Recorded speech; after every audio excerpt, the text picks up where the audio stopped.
In a world driven by money, status, and material wealth, we far too often judge people by the clothes they wear, the cars they drive, and the titles on their business cards. We live in a fast-paced society where kindness is frequently mistaken for weakness, and humility is brushed aside as insignificance. But every now and then, life has a powerful and funny way of reminding us that true power doesn't always wear a tailor-made suit or sit in a corner office on the top floor. Sometimes, real power wears worn-out work boots and a faded janitor's uniform. It was just an ordinary Tuesday morning at the massive glass and steel skyscraper of Vanguard Global Headquarters, one of the most powerful corporate empires in the world. Victoria Sterling, the young, ambitious, and ruthless vice president of operations, marched through the grand marble lobby like she owned every single soul inside the building. Glued to her phone, barked orders at her nervous, sweating junior assistant Mark, who was frantically clutching a stack of heavy executive files behind her. Victoria didn't care about anyone around her. She didn't notice the early morning light streaming through the glass walls, nor did she care about the hard-working people who kept the building running behind the scenes. Least of all, she cared about old Arthur, the quiet, soft-spoken janitor who had spent the last 20 years silently sweeping the hallways and polishing the floors. Arthur was a man of few words.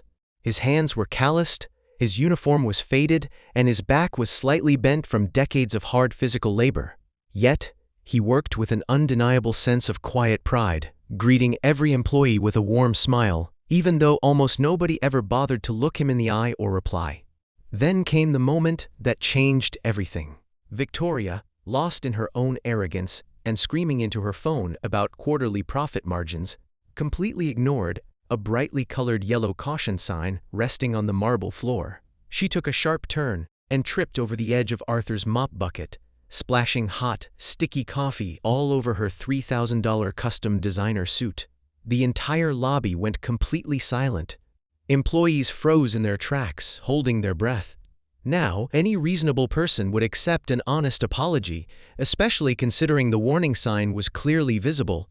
But Victoria's bloated ego was far too fragile for reason. Her pride was worth far more than her dignity. She exploded into a rage. Before the poor old man could even finish speaking, Victoria kicked the mop bucket with all her strength, spilling dirty, soapy water across Arthur's boots and onto his knees as he knelt on the cold floor, trying to hand her a clean napkin.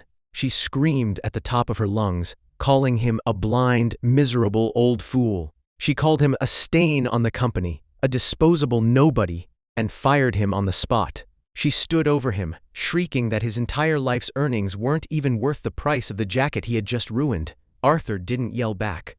He didn't cringe, nor did he beg. He slowly stood up, wiped his wet hands on his apron, looked her straight in the eye with deep calm, and quietly said, "Accidents happen, Miss Sterling. Respect doesn't cost a single thing, but losing it costs everything." Victoria laughed bitterly, disgusted by the fact that a floor scrubber was talking back to her. To prove her total authority, she reached out and snatched a scuffed, vintage gold watch hanging from Arthur's pocket, a precious, sentimental gift given to him decades ago by the original founder of the company. She looked at the old watch with utter contempt and threw it violently onto the marble floor. The glass face shattered into 100 tiny pieces that scattered across the lobby. In that very second, Victoria crossed a line she could never come back from. Arthur didn't cry, and he didn't run away. His gentle eyes turned sharp and intense. His quiet demeanor transformed, and he stood tall with a presence that suddenly dominated the entire room. He looked down at the shattered glass, then looked back up at Victoria and said in a voice as cold as ice, "That was a gift from the man who built this empire. You just made a very expensive mistake." Before Victoria could order security guards to throw him out into the street, the massive glass entrance doors slid open. The roaring sound of heavy engines echoed through the plaza outside as 3 jet-black armored SUVs pulled up violently to the curb. 4 tall men wearing dark tactical suits, combat boots, and communication earpieces marched into the building with military precision.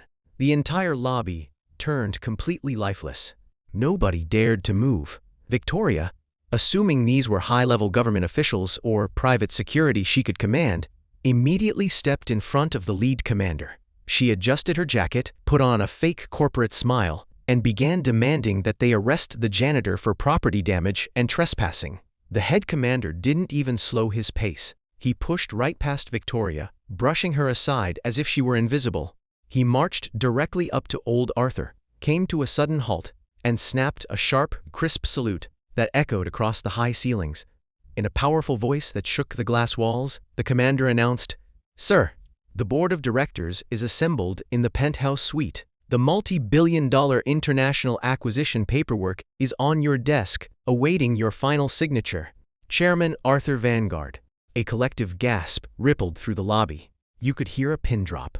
The legendary, reclusive billionaire founder who had built Vanguard Global from a small garage business into a global power, the man who had intentionally stayed out of the public eye for 5 years, had been quietly sweeping their floors, cleaning their trash, and observing them the entire time. Victoria's face drained of every drop of color. Her knees buckled and her jaw dropped in absolute horror. Her assistant Mark immediately backed away from her, pretending he didn't even know who she was. Victoria collapsed onto the marble floor, sobbing hysterically and clutching Arthur's pant leg, begging for forgiveness and pleading that she didn't know who he really was. Arthur looked down at her with steady, unapologetic eyes. He gently pulled his leg away and explained that every single year he spent 1 full month working incognito in his own buildings. He did it to see how his high-paid executives treated the real heartbeat of the company, the hard-working people who kept the lights on when everyone else went home. Victoria lost her job, her executive status, and her reputation that very morning, escorted out of the building by the exact same elite security force she had tried to use against an innocent man. But Arthur didn't leave the lobby with bitterness. He walked over to a young, timid junior janitor who was shaking in the corner, holding a mop.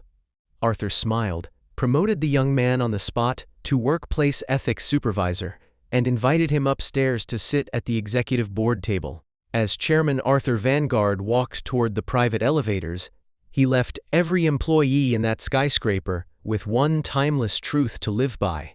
Always treat the janitor with the exact same respect as the CEO, because position gives you power, but humility gives you purpose.